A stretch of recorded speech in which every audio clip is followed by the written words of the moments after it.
ejemplo. Y bueno, pues sin más, y si les parece bien, vamos a darle la bienvenida a nuestra invitada de esta noche. Ella es la jefa del Laboratorio de Genética Molecular de la UNAM, es la doctora Lori-Ann Jiménez Fidi, que bueno, pues su currículum pues no es cosa menor. Ella es doctora en ciencias médicas con especialidad en microbiología por la Universidad de Harvard, y además varias de sus investigaciones han sido citadas en más de 1,470 publicaciones internacionales. Tenemos una invitada de lujo, estamos de manteles largos esta noche en Fuera de Contexto. Doctora, ¿cómo le va? Muy buenas noches, gracias por estar aquí con nosotros. ¿Qué tal? Muy buenas noches. Muchas gracias por la invitación, es un placer estar en el programa.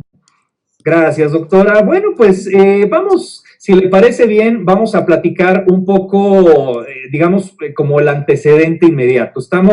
Recordemos que apenas el pasado mes de febrero se detectó el primer caso de COVID-19 en México, y en el mes de marzo fue cuando se implementa la dichosa fase 2, donde se cerraron negocios, se cerraron oficinas, se implementó el home office, y de ahí pues ha venido con ciertos altibajos. Ahorita estamos en una situación, creo que no es sorpresa para nadie, muy cruda en el tema de la pandemia. La gente no está haciendo caso, y la pregunta directa, doctora, es, en su opinión, ¿cómo ha sido el manejo de la pandemia por parte del gobierno del presidente Andrés Manuel López Obrador a lo largo de estos meses?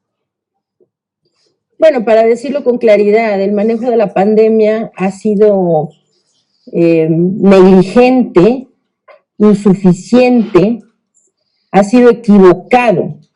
El manejo de la pandemia en nuestro país ha sido terrible, es así de sencillo. No se han seguido las evidencias científicas, y eso es lo que nos ha llevado a la situación en la que estamos ahora. Se han tomado determinaciones desde muy temprano en la pandemia y nunca se ha girado, cambiado, rectificado el rumbo de por dónde iba, es decir, que no se toman decisiones basadas en evidencias, sino que se eligió un cierto camino, y entonces la actitud que se ha tomado con relación a la estrategia gubernamental, pues a nivel federal, para el manejo de la pandemia, es una especie de lo que decimos los mexicanos: voy derecho y no me quito, ¿verdad? No hay nada peor que esto, porque vamos a decir, muy al inicio, en la pandemia, se tenía poca información sobre el virus, sobre la enfermedad que causaba, es decir, se tenía poca información sobre muchas cosas. Entonces, haber cometido errores muy al inicio hubieran sido porque se carecía de la información. Pero en este momento es imperdonable que no se rectifique. Entonces, el problema más grave, creo que donde llega el punto en el que se vuelve imperdonable que la estrategia siga fracasando, es en donde no se reconocen los errores y no se tiene la capacidad para rectificar. En México se están muriendo en los últimos días, el día de hoy, más de 700 personas, ayer más de 800 personas, y así sucesivamente. Es decir, en México se están muriendo en promedio entre 500 y 800 personas por día. Eso no es normal. Es decir, que lo quieran normalizar como esa es la nueva normalidad. ¿A eso se referían cuando hablaban de la nueva normalidad? No. A ver, lo que está sucediendo, nos tratan de decir que esto pasa en todo el mundo. Es un problema global, nadie sabe qué hacer, nadie sabe qué controlar, y hoy por hoy esto es una mentira. Porque sí hay países que lo controlan muy bien. Es verdad que es un problema que nos está pegando en todo el mundo. A toda la humanidad nos está pegando este problema de la pandemia de COVID-19. Cierto, pero no a todos nos está pegando igual. Entonces, hay países que están a este punto sumando, vamos a decir, que están reportando su primer caso antes que nosotros, en el mes de enero o incluso de diciembre, como Taiwán, por ejemplo, ¿verdad? Y que están sumando 27 muertos. Entonces, a diferencia de los más de 110,000 oficiales que ahorita tiene México. Entonces, sí pega en todo el mundo, pero no igual. Y la razón de la diferencia no tiene que ver con el tamaño de la población, con la densidad poblacional, con la pobreza, riqueza, el estatus. No, eso tiene que ver directamente con las decisiones que se han tomado en relación a cómo se ha abordado la estrategia de control de la pandemia. Pero, ¿cómo ponerlo, cómo dimensionarlo, doctora? Vamos a poner un ejemplo muy concreto, el caso de Nueva Zelanda, que yo creo, y no me dejará usted mentir, que es uno de los casos ejemplares, digamos, de manejo de la pandemia en el mundo. Dicho de paso, además, un país gobernado por una mujer, lo cual, pues, habla muy bien, evidentemente, de las gobernantes a nivel mundial. ¿Qué opina usted de cómo lo hizo Nueva Zelanda? ¿Qué hicieron bien ellos en el manejo de la pandemia? Y viéndolo en un espejo hacia nosotros, ¿qué tendríamos que haber hecho? Ya obviamente a toro pasado, ya no se puede regresar al tiempo, pero ¿qué tendríamos que haber hecho nosotros? Tendríamos que haber hecho lo que se sabía que se tenía que hacer desde un principio. Hubo gobernantes que actuaron con valor, con determinación, con decisión, sin miedo a equivocarse, sin miedo a exagerar. ¿Por qué? Porque tuvieron la visión y el valor, esto es muy importante, el valor de no tener el miedo de equivocarse, y no se equivocaron. Es decir, Taiwán puede ahora reírse de todos los que dijeron, es que la presidenta de Taiwán está exagerando, qué barbaridad, o sea, cerran fronteras, hacen tamizaje de todas las personas que entran a su país, cómo es posible, está gastando en vano, ya encerró a las personas, están haciendo muchas pruebas, rastreando contactos, ¿qué problema? O sea, ¿por qué no lo...? Ah, bueno, sí, ahora ella duerme muy tranquila, porque en su país han muerto 27 personas de COVID-19, mientras que tenemos países, ¿verdad?, que estamos en una situación realmente, pues no sé cómo ya se puede llamar, si no es realmente catastrófica. Es decir, Estados Unidos está a punto de llegar a 300,000 fallecimientos, ¿sí?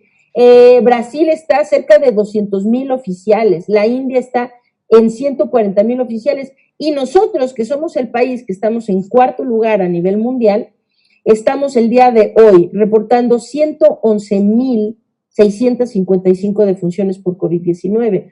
Entonces, ¿qué se tenía que hacer? Se tenía que hacer lo que se sabe que se tiene que hacer cuando existe una enfermedad de transmisión entre seres humanos que es potencialmente, que tiene el potencial de convertirse en un problema epidémico o más, como es el caso ahora, que era un problema con potencial pandémico, ¿verdad? Que es peor todavía. ¿Qué se tenía que hacer? Temprano vigilar fronteras, controlar el tránsito que iba y venía del país, controlar el tránsito interno, porque, ojo, mientras que se ha desestimado, es que nuestras autoridades sanitarias han desestimado muchas de las medidas que son básicas para el control epidemiológico. Entre ellas, y todo el mundo lo entiende muy bien, se ha desestimado algo tan simple como el uso del cubrebocas, por ejemplo, ¿no? Pero se han desestimado medidas mucho más importantes, no sé si más importantes que el cubrebocas, no, pero vamos a decir otras medidas muy importantes también, como decir el doctor Hugo López-Gatell, en repetidas ocasiones dice cosas que son tan absurdas escucharlas de un epidemiólogo, de quien se dice tener un doctorado, no dice, tiene un doctorado en epidemiología, y dice, no existe ningún raciocinio técnico para decir que necesitamos vigilar las fronteras, ni el tránsito interno de un país. Tampoco existe ninguna lógica detrás de tratar de hacer pruebas a los casos asintomáticos, dice el doctor López-Gatell. Escucharlo decir esto, pues verdaderamente uno piensa, no sé, tal vez faltó a sus clases en el doctorado cuando enseñaban epidemiología, ¿verdad? Faltó a las clases de epidemiología, esos días estuvo enfermo, no sé. ¿Cómo puede decir semejante tontería? Es decir, controlar el tránsito, vamos a decir, en nuestro país. Cuando llegaron los primeros casos desde luego a las grandes ciudades en donde vía los aeropuertos y demás, ¿no? Este problema se hubiera podido controlar y localizarse, tal vez en las grandes ciudades donde hay aeropuertos internacionales, como Guadalajara, como Monterrey, como la Ciudad de México. Se hubiera podido tal vez mantener como un problema localizado. Pero como no se hizo ningún control de quienes venían del exterior, ni tampoco dentro del país, es decir, que se permite la movilidad como si nada, de zonas muy infectadas a zonas poco infectadas y viceversa. Entonces el problema ahora lo tenemos a todo lo largo y ancho del país, hasta en los pueblos remotos hay COVID-19 en México. Entonces, pues eso se tenía que haber hecho, se tenían que haber instituido, como bien lo acaba usted de señalar, Sí, nos encerraron durante la fase 2. Ok, la Jornada Nacional de Sana Distancia. Bueno, esto fue una buena determinación, porque los contagios empezaban a dispararse y se necesitaba reducir la movilidad para evitar que se siguieran expandiendo los contagios en la comunidad. Pero encerrar a todo el mundo y cerrar todos los giros comerciales y demás tiene un propósito de emergencia. Es decir, esto se sabe que va a repercutir terriblemente social desde la perspectiva social y económica del país. Y se asume esa parte negativa de los cierres porque a cambio de esto se pueden salvar miles, decenas de miles, centenas de miles de vidas. Entonces, se asume, pero ¿para qué se hacen los cierres? Ahora viene la pregunta interesante. Se hacen para permitirle tiempo a las autoridades para actuar. Es decir, actuar haciendo ¿qué? Tomar medidas epidemiológicas de contención. Si no le ponen como que estate quieto mientras permítanme actuar, ¿sí? Se sale de control. Entonces, ¿qué es lo que hace el gobierno? Mientras la gente está encerrada y se cierra y todo eso, claro, con toda la catástrofe económica que esto representa, la social, ¿no? De tener a la gente encerrada, a los niños fuera de la escuela, todo esto. Bueno, a ver, pero entonces el gobierno tiene que ampliar su capacidad de pruebas diagnósticas, empezar a diagnosticar ampliamente casos en la comunidad, rastrear a los contactos de los positivos, establecer medidas para aislar los casos positivos, es decir, cortar las cadenas de transmisión comunitaria. Lo que ocurre en nuestro país es que si todo el mundo se encerró, tenemos las repercusiones negativas sociales y económicas, pero no nos vino el beneficio, porque el beneficio, es decir, que en México seguimos en una primera ola, que siguió, y ahí medio se estabilizó en septiembre, en octubre, y ahora ya va otra vez para arriba, ¿no? O sea, nunca aplanamos la curva, nunca disminuimos realmente, nunca se controló el problema. Ahora, doctora, nos sacaron demasiado rápido, no, han sido el gobierno muy permisivo en este asunto de, bueno, ahora sí, para evitar que haya más catástrofes económicas, pues ya salgan a trabajar, quien tenga que trabajar adelante, pero basta darse una vuelta por el centro de la ciudad o zonas así muy pobladas, Coyoacán, La Condesa, etcétera, para darse cuenta que el 20-30%, si no es que más, no traen cubrebocas o lo traen mal puesto. Te hablo de que hasta los policías no traen el cubrebocas de repente puesto, los que deberían de cuidarnos a nosotros los ciudadanos. Nos sacaron demasiado rápido y han sido muy permisivos a partir de que se flexibilizaron las reglas. Bueno, ahí hay dos situaciones diferentes. Una es, sí, definitivamente tendrían que haber reglas más estrictas. Esto de estar diciendo el cubrebocas no puede ser obligatorio, en pos de la libertad, Esto pues es un discurso demagógico, ¿no? Que yo creo que pues quién se traga eso, ¿no? En pos de la libertad. Y eso quiere decir que porque yo soy libre, yo puedo embriagarme y ponerme detrás de un volante y manejar un vehículo porque soy libre. No, señor, porque hay leyes en contra de eso. ¿Y sabe por qué hay leyes en contra de eso? Porque yo podría matar a otros, porque puedo poner en riesgo la vida de otras personas. ¿Por qué es que yo no puedo? Oiga, yo soy libre de en este sitio cerrado prender un cigarro y fumar. No, señor, usted no es libre de hacer eso porque usted pone en riesgo la vida de otras personas y para eso hay leyes.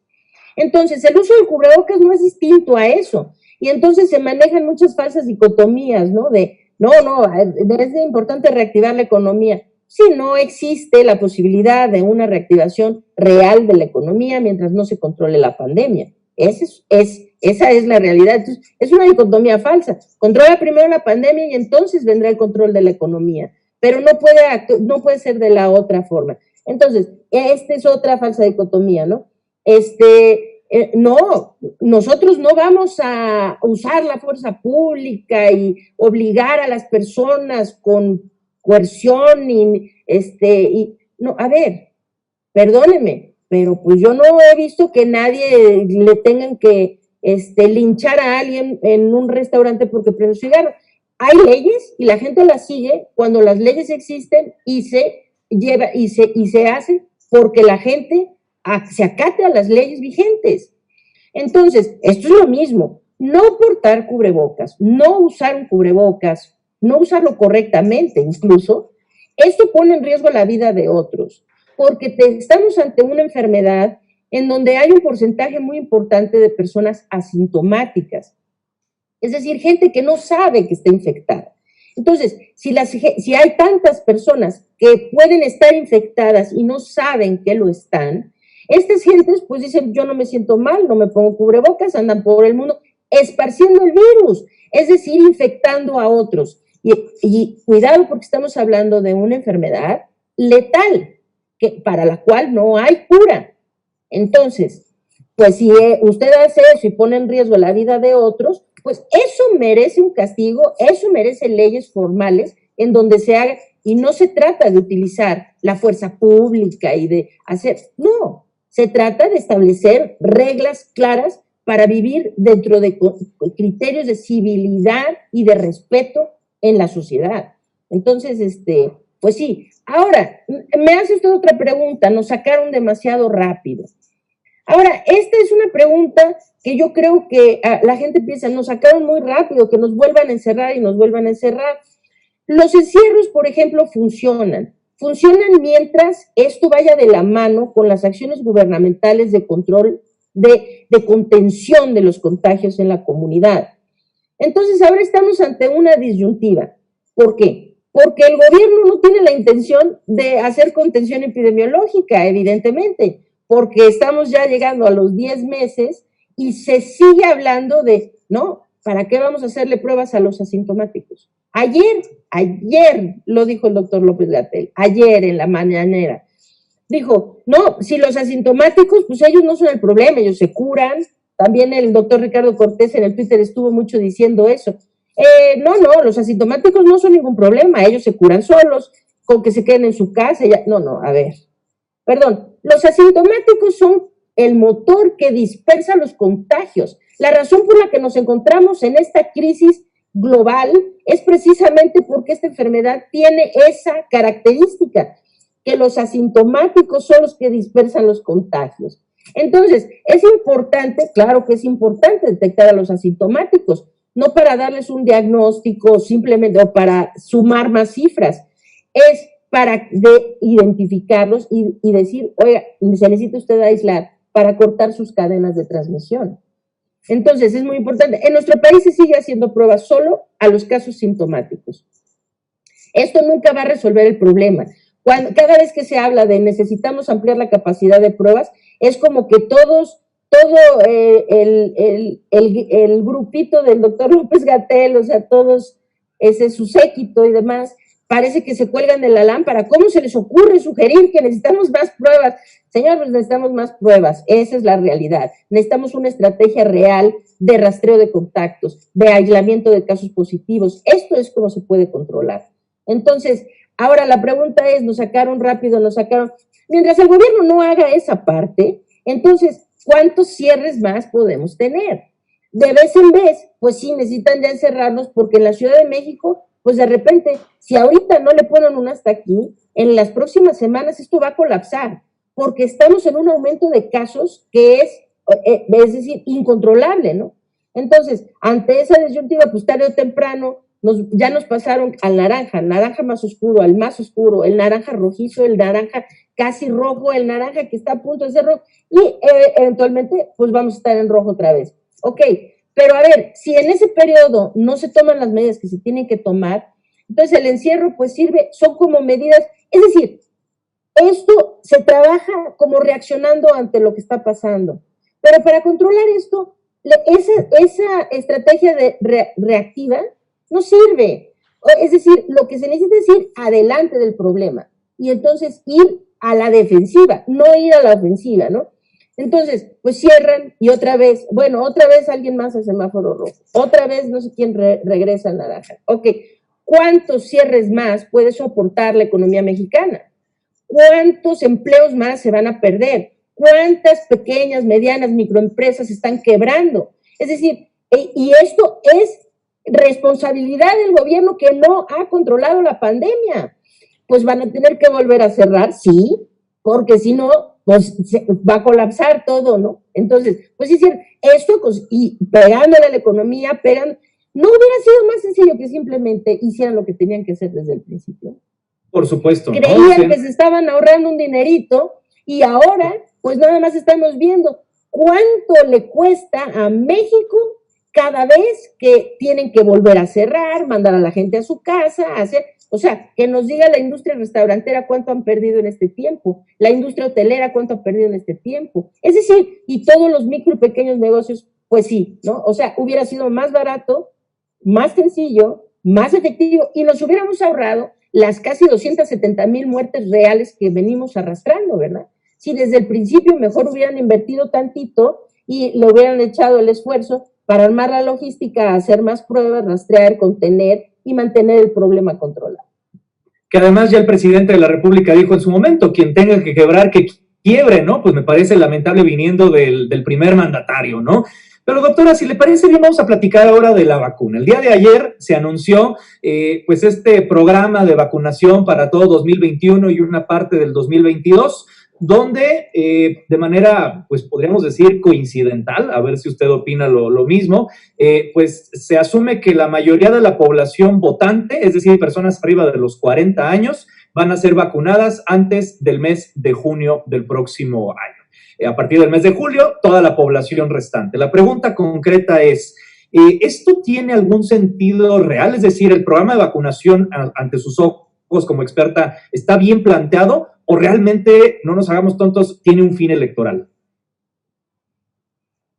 Bueno, si tiene un fin electoral o no, no me atrevería a responder eso así concretamente. No es mi campo de expertise y no sé si tenga un fin electoral o no.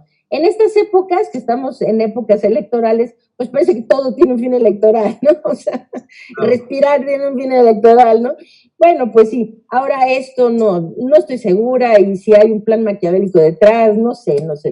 Lo que sí sé es que el plan que se anunció ayer es una estrategia realmente muy escueta que sobresimplifica un problema realmente de proporciones mayúsculas.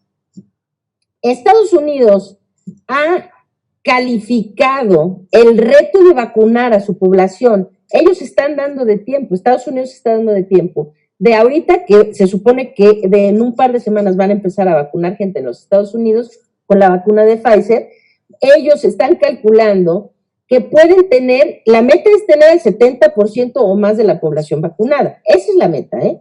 Hasta que no tengamos eso, no se va a sentir la disminución es decir, no se va a sentir el impacto sobre el avance de la pandemia. Entonces necesitamos tener a una gran proporción de la población vacunada antes de que empecemos a sentir los efectos de disminución en los casos y en las muertes. Entonces, Estados Unidos está calculando que ellos para el mes de agosto o septiembre del año que entra pueden estar llegando a esta meta de vacunación del 70% de su población. Agosto, septiembre del año que entra, ¿eh? O sea, le falta un añito casi, ¿no? Y lo están calificando para llegar a ese punto como el reto logístico más complejo de la historia de los Estados Unidos. Ahora, aquí nos plantean un programa que tiene unas cuantas cuartillas, qué sé yo, que lo sobresimplifica, vamos a estratificarlo por grupos de edad, qué sé yo, pero concretamente, lo único que realmente se dijo es que se espera tener que se espera tener 250,000 dosis de la vacuna de Pfizer entre los meses, este mes de diciembre y el mes de enero. Ok, nada más que cuidadito. Eso es lo que se dijo. Y después de eso, el señor Marcelo Ebrard termina la charla diciendo, señor presidente, misión cumplida. Y entonces, pues, la verdad es que eso sí pone a uno a temblar, ¿no? Que sea quienes están a cargo pensando, ¿eso es misión? O sea, ¿cree que ya cumplió su misión? Bueno, a ver, hay que explicar lo siguiente, ¿no? Para que México, un país de 129 millones de habitantes, llegue a tener el 70% de la población vacunada, se requiere vacunar a 90,300,000 personas, ¿ok? 90 millones. La vacuna de Pfizer requiere 2 dosis para que cada persona requiere 2 dosis de la vacuna para quedar inmune. Esto quiere decir que se requerirían, si se va a usar la vacuna de Pfizer, más de 180 millones de dosis. Para ser precisos, 180.600.000 dosis se requieren para tener el 70% de la población mexicana vacunada con la vacuna de Pfizer. Entonces nos están hablando que vienen 250,000. Bueno, 250,000 alcanzan para vacunar a 125,000 personas. Se dice que estas primeras 125,000 van a ser profesionales de la salud. Espero que así sea, porque digo, siempre cabe la posibilidad de que algunas de esas estén destinadas a las personas en el gobierno, ¿no? Esperemos que no sea el caso. Entonces, sí que se destina a los profesionales de la salud, indiscutiblemente, ¿no? Ok. Sí, pero en un país donde hay más de 750,000 profesionales de la salud, 750,000, de decir que se van a vacunar a 125,000, pues yo me pregunto, ¿cómo los van a escoger? ¿O con base en qué piensan que hay 125,000 que merecen estar protegidos más que el otro 500,000? ¿Me explico? Entonces, y cuando después de eso dicen misión cumplida, pues es que sí se pone uno a temblar, ¿no? Porque es una sobresimplificación de un problema realmente muy complejo. Se tiene la vacuna de Pfizer, sí, es una vacuna cara que tiene muchos problemas de logística porque requiere una cadena fría de ultracongelación, que es una infraestructura que nuestro país no tiene. Pero vienen otras vacunas, va a venir la de Moderna, va a venir la de Johnson Johnson, la de AstraZeneca, la de CanSinovac, tienen otras vacunas que se pueden mover de mejor manera logísticamente, ok, pero ¿dónde está esa estrategia? ¿Cuáles van a ir a dónde, cuándo, cómo, qué? Es decir, no hay un específico más que vamos a tener 250,000 vacunas, dosis de vacunas de Pfizer en los meses de diciembre y enero. Entonces, pues sí, no, y esta cuestión es que sí hay muchos puntos que son discutibles. Creo que cabe la pena destacar 2. Uno es, esta estratificación por edades parece que pretende decirnos, vamos a cuidar a los más vulnerables, ¿no? Entonces, para que quede bien la imagen de quienes deciden, dicen, pues los adultos mayores, porque sabemos que ellos son más vulnerables. No tengo nada en contra de eso, qué bueno, sí. Pero a ver, estas son consideraciones que se deberían tomar con mucha seriedad, porque en nuestro país la población que parece que se infecta más es la población de hecho de mediana edad, la población productiva, es decir, las personas entre 25 o 30 años y 60 años. Entonces, sí es verdad que la población de adultos mayores son más vulnerables a complicarse si se infectan, pero ellos no se están infectando tanto como la población de 30 a 60 años. Entonces, pues habría que pensar, ¿no será más importante de entrada, si van a venir unas cuantas, vacunar a todos los que se están infectando más, ¿no? Es decir, no estoy ni a favor ni en contra, lo que digo es que son cosas que deberían considerarse. Ahora, esta es la población productiva, es decir, no estoy de ninguna manera queriendo decir que se desprotejan a otras poblaciones, a otros grupos, ¿sí? Pero sí estoy diciendo que la población productiva, que además es la que se está infectando más, pues no tendría que tener prioridad. Pues yo pienso que sí. Y bien, si se va a proteger a los adultos mayores, qué bueno, porque son muy vulnerables. ¿Y por qué no se mencionaron a los diabéticos, por ejemplo? O a los hipertensos, o a los obesos, o a los que tienen insuficiencia renal? Pues ellos también son muy vulnerables. ¿Y por qué no? Digamos, en primera vamos a vacunar a los adultos mayores y a todos los que tienen estas comorbilidades. Pues eso hubiera sido como más entendible, que quieren abarcar a todas las poblaciones vulnerables de principio, pero ni siquiera ese es el punto, porque no mencionaron a los demás, ¿no?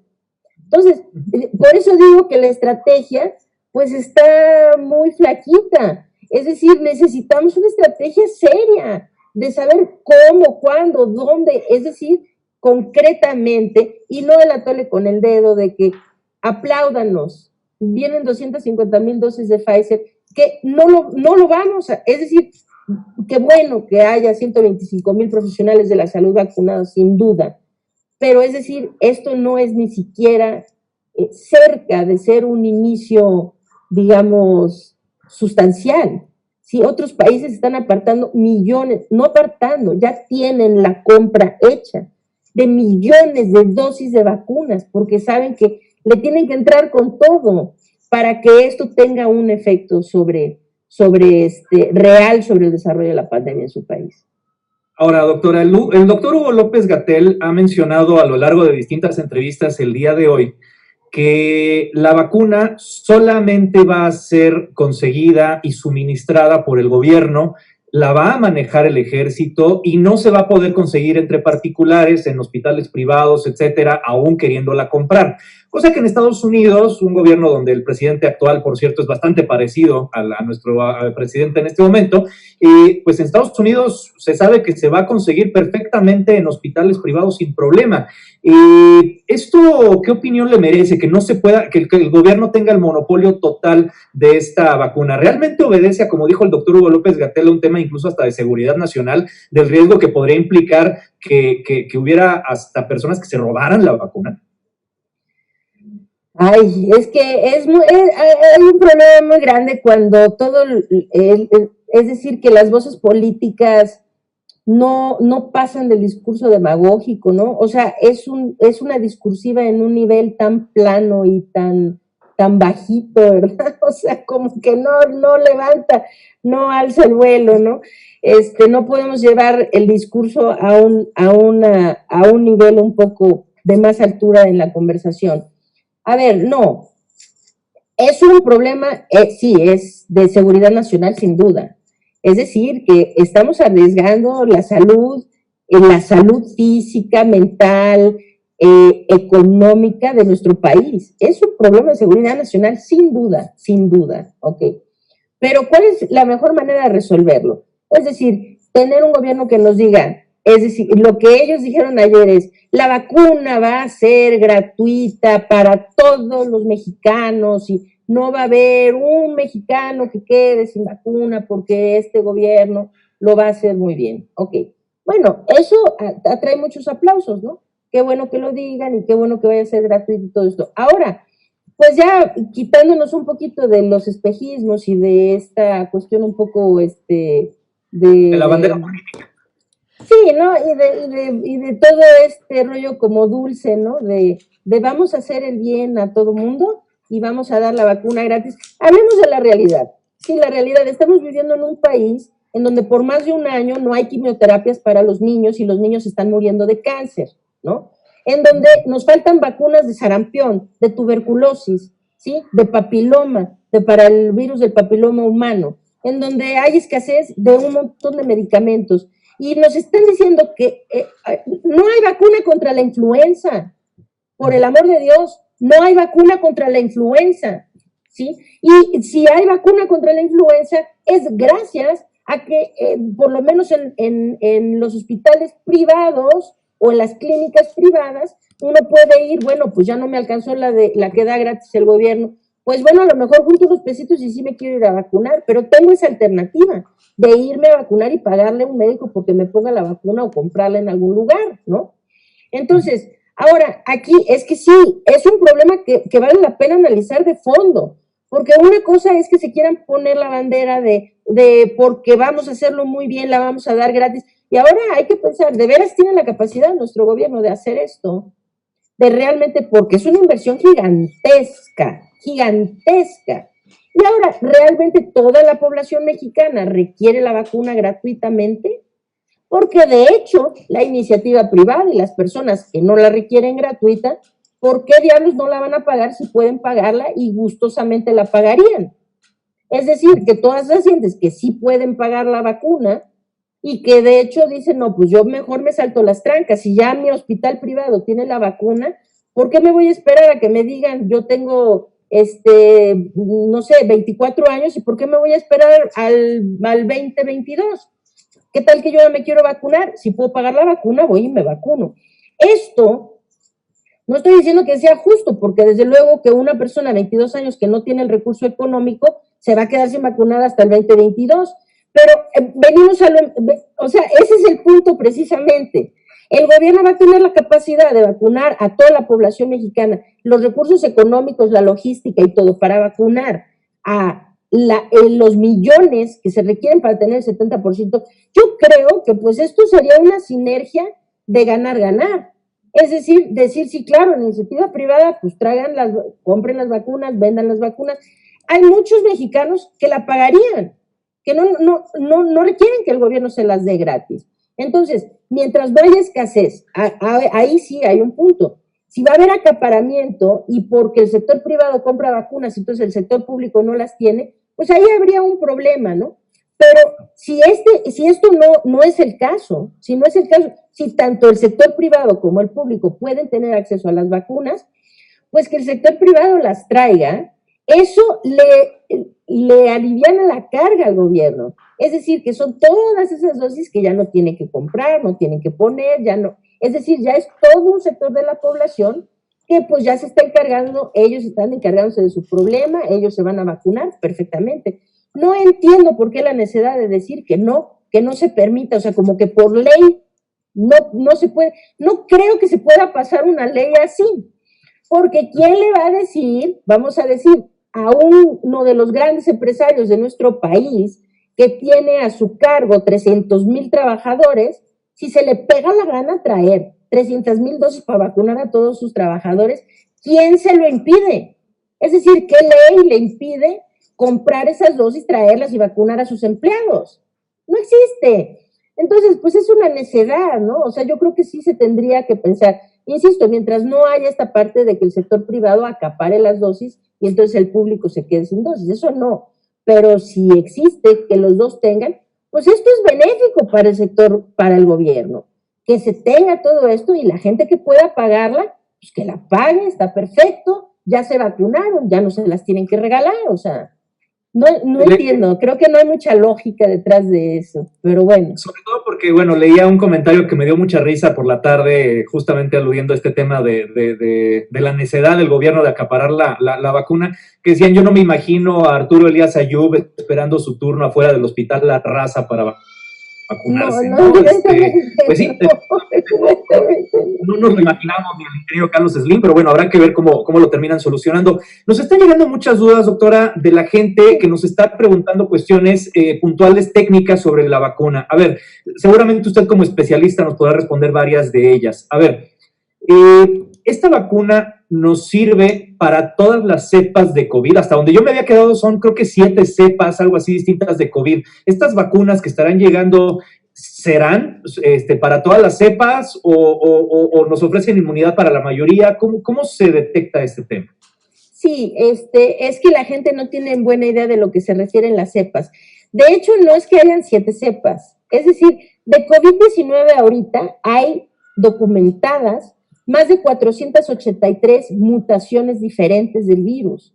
Es decir, el virus, como todos los virus, y ya pues ha tenido muchos huéspedes y ha mutado bastante como hacen los virus y mutan. Entonces hay más de 7, hay más de 480 y tantas, por lo menos documentadas. Ahora, ninguna de ellas indica que haya un cambio sustancial en la proteína para la cual casi todas las vacunas están hechas, que es la proteína de espiga del coronavirus, que haya una diferencia suficientemente sustancial en la proteína para que una vacuna que está hecha contra esa, es decir, para esa proteína, no tenga efectos. Hasta donde sabemos, sí, o sea, hasta ahora no hay una cepa, vamos a decir, documentada, ante la cual esto pueda ser un problema. Es decir, la vacuna es efectiva contra COVID-19, todas sus manifestaciones y cepas, hasta que se demuestre lo contrario. Por lo pronto, sí, se tiene la idea de que las vacunas van a ser efectivas para todas las cepas de COVID-19, sí.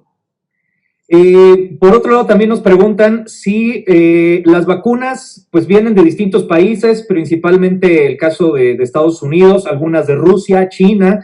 En estos estudios mencionan que es efectiva en un 90% o más, 95, 96% de efectividad, pero también la genética de cada uno de esos países, de la población de esos países, es distinta a la genética ya no digamos latina, mexicana incluso, ¿existe una garantía de efectividad en todas las culturas, en todas las poblaciones, o tendrá o variará la efectividad de acuerdo al país en donde se aplique? Podría variar, es por eso que los ensayos clínicos de fase 3 se hacen en diferentes partes del mundo. Para que la gente lo sepa, por ejemplo, aquí en México se están haciendo ensayos de fase 3 de varias vacunas, incluida la vacuna de Cancino Bayo, que es la vacuna china, y etcétera, ¿no? Entonces, cuando ustedes ven, por ejemplo, hay ciertas vacunas que se están haciendo ensayos clínicos en India, en Estados Unidos, en Canadá, en algunos países de Latinoamérica, en Europa, qué sé yo. Pues sí, se tiene esa intención de que se tenga la especificidad poblacional. Hasta ahorita, pues no hay nada reportado que nos indique que la respuesta inmunológica en alguna región particular del mundo esté siendo notablemente diferente ante la administración de estas vacunas, hasta donde sabemos. Entonces, pues siempre hay una posibilidad de que sea así, pero hasta ahorita no hay nada documentado que lo sugiera. Aquí en México las vacunas la de AstraZeneca también se está probando, hay una vacuna rusa que también se está probando, es decir, y en otros países de Latinoamérica. Entonces, existe la posibilidad de que ciertas poblaciones reaccionen de diferente manera a la vacuna, sí existen. De hecho, por ejemplo, este es un punto que merece decirse, que todas las vacunas que están ahorita, ninguna ha sido probada en menores de edad. Esto quiere decir que ninguna de las vacunas que están, la de Pfizer que ya está aprobada y las que próximamente estarán aprobadas, ninguna de estas vacunas puede ser aplicada a menores de edad, porque todavía no se ha aprobado en ellos. Entonces, sí, ya van a arrancar ensayos clínicos de fase 3 para aprobar a las poblaciones de menores de edad. Cuando se tengan esos resultados, entonces se podrá sugerir si es adecuado o no es adecuado vacunar a los menores de edad con estas vacunas. Por lo pronto, ninguna va a ser aplicada en menores de edad porque no se han estudiado. Entonces, pues sí, esto mismo se puede traspolar a no se han estudiado, vamos a decir, a los brasileños, entonces hay que ver si en ellos, si funciona, qué sé yo. Pues sí se hace, porque en Brasil, pues creo que Brasil es el país donde se han hecho más ensayos clínicos de fase 3, como tienen muchos contagios. También aquí en México somos candidatos porque tenemos muchos contagios en la comunidad. Por eso se hacen aquí los ensayos clínicos de fase 3. Pero bueno, hay esa posibilidad, hasta ahorita no hay ningún indicio que alguna población en particular esté reaccionando diferente a la vacuna que otras. Estamos ya con las últimas preguntas, doctora, igual de tema técnico. Nos preguntan, se sabe que, o bueno, se ha dicho mucho que al final, con o sin vacuna, la enfermedad pues, va a rondar alrededor de un 80% de la población. ¿Qué tan real es esto? Es decir, sí es inevitable que en algún momento 80% de la población mundial terminemos contagiados de COVID y sobre todo también tendremos que lidiar con esta enfermedad para todos los días de nuestras vidas, igual que la influenza o igual que otras enfermedades. Bueno, a ver, ahí la primera parte de la respuesta es un rotundo no, absolutamente no. No el 80% de la población va a estar infectada y ya todos nos vamos a infectar, ya mejor que nos infectemos. Y todo. Mentira, falso, absolutamente falso. Y quienes pregonan esto, ¿no? O sea, de decir, bueno, ya todos vamos a quedar infectados, total, ya que se infecten, es una irresponsabilidad mayúscula, porque estamos hablando de una enfermedad que puede llevar a la muerte, es una enfermedad potencialmente letal. Entonces decir, bueno, pues ya si todos nos van, no. Aquí la meta es no se infecten, cuídense del contagio, cuiden de no contagiar a otros.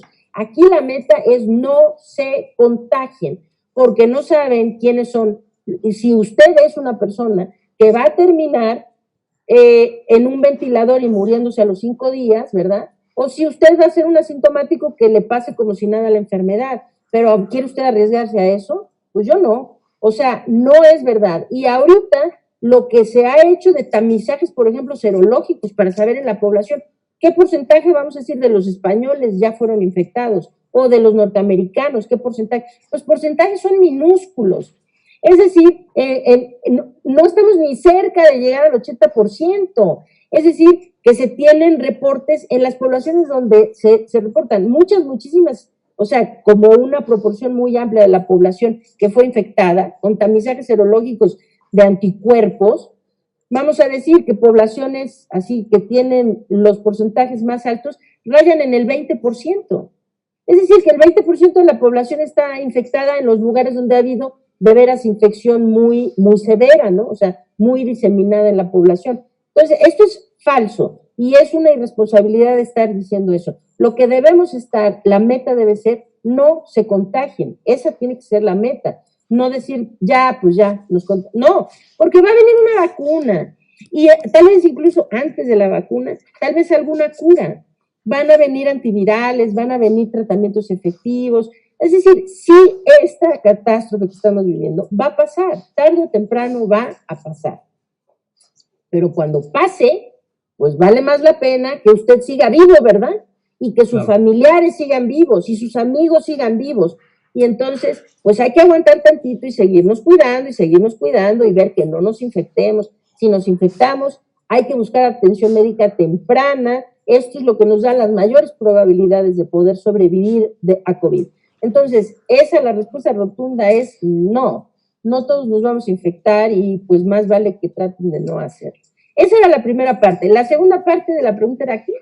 Tiene que ver con si tendremos que convivir con esta enfermedad por el resto de nuestro tiempo, igual que como lo hacemos con la influenza. Sí, seguramente sí. Este virus llegó para quedarse, sin duda, llegó para quedarse. Esta ya es como cuando, bueno, yo fui adolescente en los años 80, ¿no? En la década de los 1980, y allá, por ejemplo, cuando empezó o se descubrió el virus de la inmunodeficiencia humana, ¿no? El VIH o SIDA.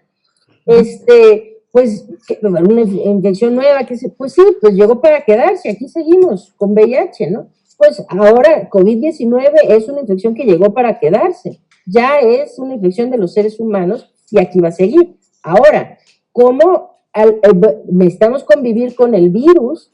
Necesitamos aprender, lo que necesitamos aprender es a vivir con el virus, a dejarnos de morir por el virus.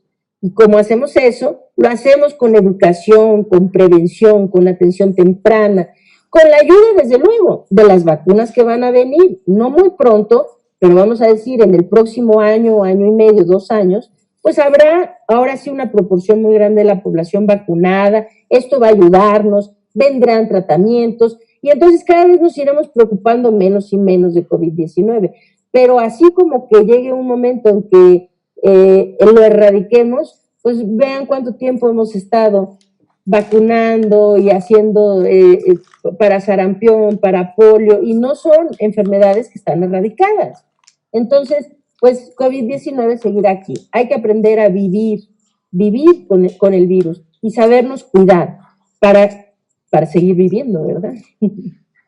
Un último consejo, doctor, ahora que vienen las fiestas decembrinas, que pues no deberíamos de estar festejando o celebrando en temas masivos. Ahora viene el tema de la Virgen de Guadalupe y bueno, pues habrá que ver cómo se dan estos festejos, ¿no? Que tendremos que estar sobrellevando este día 12 y posterior. ¿Qué consejo le daría a todas las personas que nos están viendo ahora en estas fiestas decembrinas para pues evitar propagar el virus y sobre todo cuidarse ellos mismos? Sí, claro. La recomendación es esta, de verdad, un llamado muy enérgico a todos. Se entiende, es una época del año en que queremos estar juntos, convivir, abrazarnos, estar en familia, disfrutar, es una época del año sentimental, particularmente muy, muy adecuada para pasarla en familia y demás. Esto parece que es muy triste, ¿no? Que no lo podamos hacer así como lo hacemos normalmente. Pero es más triste que después de la Navidad tengamos que estar enlutados por la pérdida de nuestros seres queridos. Eso sí sería verdaderamente muy triste. Miren, estamos viviendo una situación pues única, ¿verdad? Desde hace un siglo no se vivía un evento de salud de estas proporciones. Hace un siglo, exactamente, entre 1918 y 1920, ocurrió una pandemia también, la mal llamada la pandemia de la gripe española, ¿verdad? Que así le llaman, era influenza, finalmente, una cepa pues muy virulenta de influenza, ¿no? H1N1. En fin, hace un siglo que no pasa un evento de esta naturaleza, sí. Entonces, ahora, lo importante es que del otro lado de esto sigamos aquí para ver la belleza que en el mundo hay, ¿verdad? Para ver a nuestros seres queridos y nos vamos a volver a abrazar, sin duda. Nos vamos a volver a abrazar, vamos a volver a disfrutar, vamos a poder hacer todas nuestras pachangas y fiestas y todo lo que nos encanta hacer y demás, ¿no? Ok. Nada más que este fin de año no, porque este fin de año es muy peligroso. Es mejor que lo veamos en retrospectiva y nos vamos a reír. ¿Se acuerdan esa Navidad que lo tuvimos que hacer por Zoom, verdad? Porque no podemos, o por el Skype, o qué sé yo, ¿no? Mejor tomarlo con un granito de sal y con un poco, vamos a decir, de buen humor, que ahora eso, pero es un solo año, ven, es una sola. Háganlo por el bien de ustedes mismos, de sus familias. Necesitan no hacer reuniones masivas.